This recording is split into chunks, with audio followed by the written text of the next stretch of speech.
നമുക്കൊരു മുസീബത്ത് വന്നു കഴിഞ്ഞാൽ ഒരു മുസീബത്തുള്ള മൻ റആ മുബ്തലൻ, മുസീബത്തിൽ അകപ്പെട്ട ഒരാളെ കണ്ടപ്പോൾ എത്രയോ നമ്മൾ വീഡിയോകൾ യുദ്ധത്തിന്റെ കെടുതികൾ കാണുമ്പോൾ, രോഗികളെ കാണുമ്പോൾ, അപകടം സംഭവിച്ചത് കാണുമ്പോൾ അൽഹംദുലില്ലാഹില്ലദീ ആഫാനി മിമ്മ ബതലാക ബിഹി വഫളലനി അലാ കതീരിൻ മിമ്മൻ ഖലഖ തഫ്ളീലാ.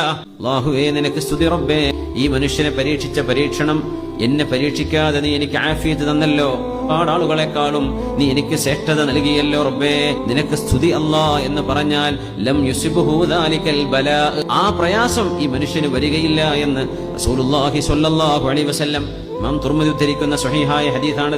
ഏത് രോഗമാണെങ്കിലും, പ്രയാസമുള്ള രോഗം ഒരു മനുഷ്യനെ നമ്മൾ കാണാം, ക്യാൻസറാണ്, ബുദ്ധിമുട്ടാണ്, അസുഖത്തിലാണ്, അൽഹംദുലില്ലാഹില്ലദീ ആഫാനി മിമ്മ ഇബ്തലാക ബിഹി വഫളലനി അലാ കതീരിൻ മിമ്മൻ ഖലഖ തഫ്ളീലാ. മനസ്സറിഞ്ഞു പറഞ്ഞോ, അല്ലാഹു ആ പരീക്ഷണം കൊണ്ട്, ഏതൊരു പരീക്ഷണത്തെ കുറിച്ചാണോ നമ്മളത് ചൊല്ലിയത്, ആ പരീക്ഷണം കൊണ്ട് ചൊല്ലിയാണ് അല്ലാഹു പരീക്ഷിക്കൂല എന്നാണ് ഹബീബായ നബി തങ്ങളുടെ വാക്കാണ് സ്വല്ലല്ലാഹു അലൈഹി വസല്ലം. അതൊരു ഹംദാണ്.